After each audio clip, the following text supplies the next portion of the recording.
It was supposed to be just another speck in the sky, a faint traveler wandering through the vast emptiness between stars, catalogued as it pierced the boundaries of our solar system. 3I Atlas, named by the same system that had identified countless objects before it, didn't initially raise any alarms, but the more we looked, the less it made sense. It moved too fast. It glowed too brightly. And worst of all, it refused to behave like anything we've seen before. Then came the moment everything changed. The James Webb Space Telescope locked its instruments onto the object, and what it revealed wasn't just unsettling, it was impossible. The data suggested that 3I Atlas isn't a comet, not in composition, not in structure, and certainly not in intent. Because what it's doing now shouldn't be happening, and what it's headed towards may not be random. It may be us. If you want to follow more updates on this, subscribe to the channel for the latest analyses and footage. When 3I Atlas was first observed in early July, astronomers noticed it had a hyperbolic orbit, a classic sign that it wasn't native to our solar system. That alone was exciting. Objects like Oumuamua and Borisov had captured the world's imagination in the past, entering and exiting our solar system with barely any time to study them. But 3I Atlas was different. It wasn't merely cutting across space. It was descending into our system, and its path was shockingly aligned with the ecliptic plane, the very flat disk where the planets orbit the sun. That detail triggered immediate suspicion among scientists.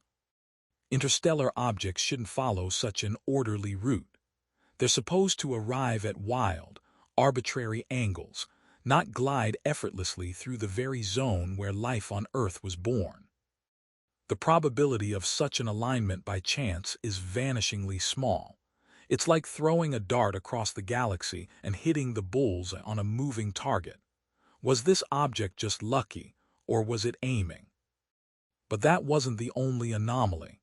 As 3I Atlas approached, it began to exhibit course corrections, tiny shifts in trajectory that defied expectations for an inert natural object.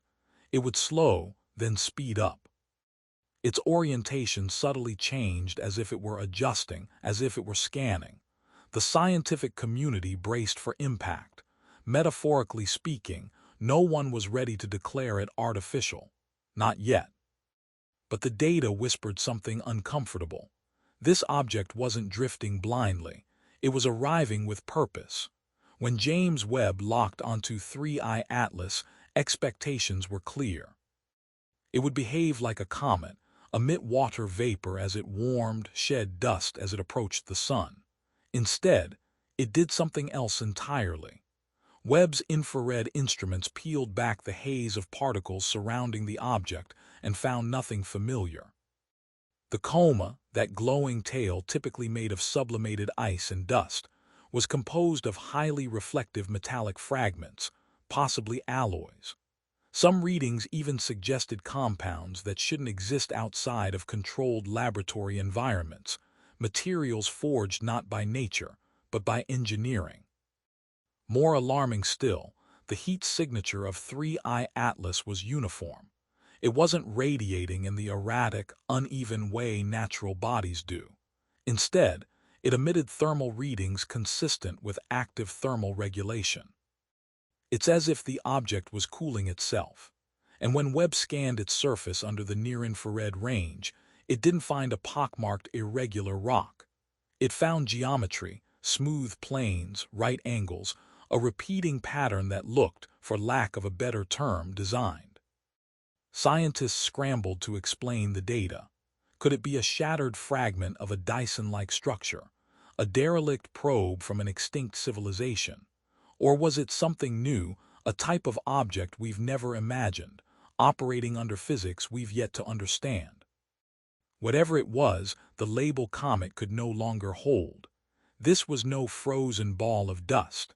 This was something else entirely, something far beyond our current definitions of celestial objects. Then came the signal. At first, it was dismissed as background noise, an anomaly in the data. But as more observatories pointed their radio telescopes toward 3I Atlas, the same pattern began to emerge. A low-frequency pulse repeating at irregular intervals.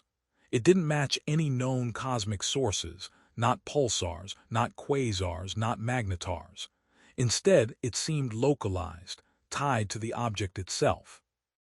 And then something stranger happened. The pulse began to change depending on who was listening. Ground stations in South America, Europe, and Asia all reported slightly different sequences, as if the object was not just emitting a signal, but responding.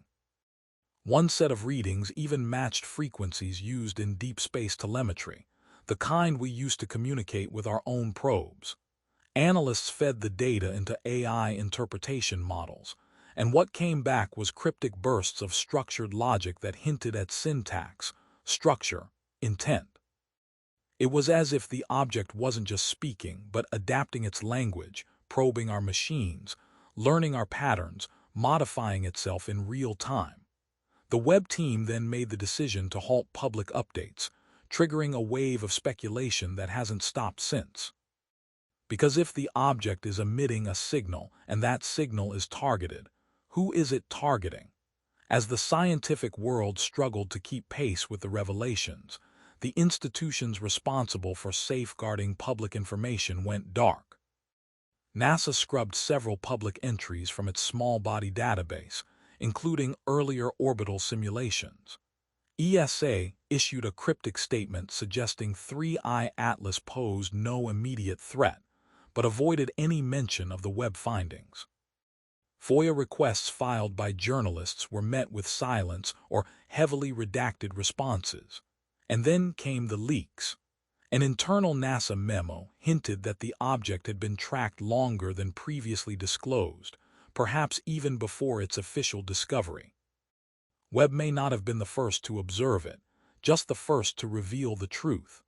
Insiders claimed that U.S. Space Command had classified parts of the data, citing national security interest. But what could possibly make a comet a matter of security? Unless it wasn't a comet, unless what they found was so far outside our current understanding that releasing the truth would collapse the public's sense of stability.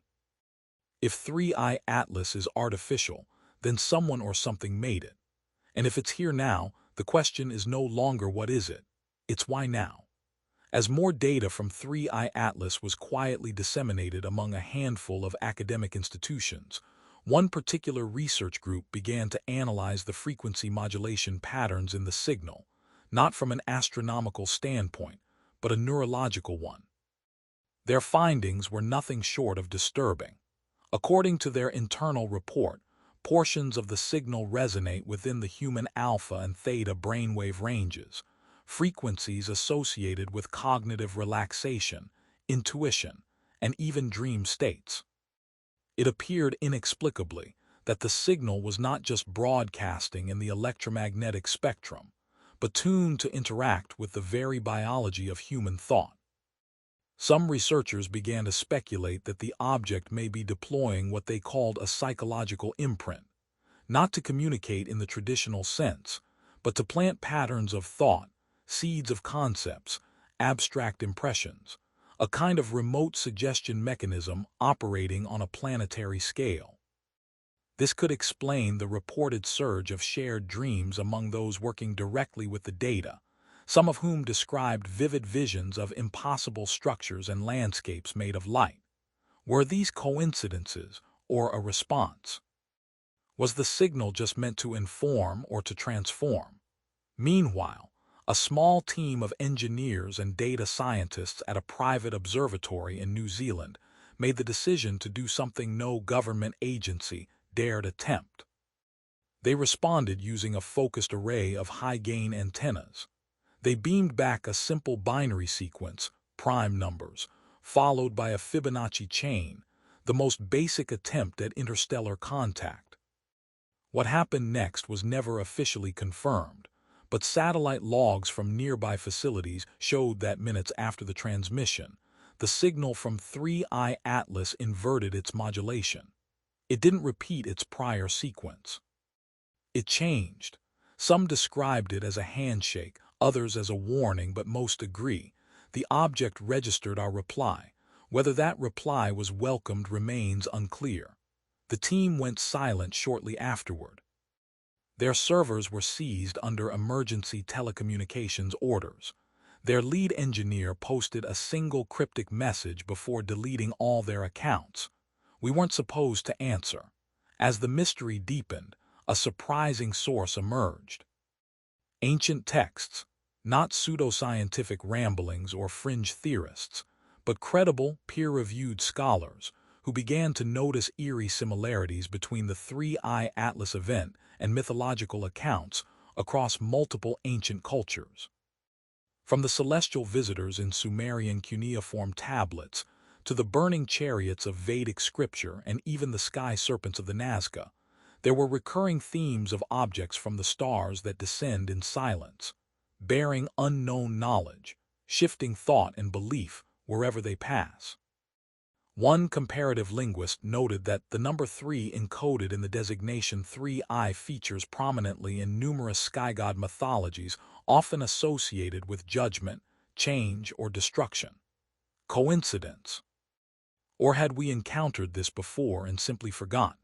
Could 3i Atlas be a returning cycle, something humanity has faced and forgotten over and over again? As speculation grows and more of Webb's data is quietly siphoned into encrypted archives, a few remaining analysts have focused on one haunting possibility.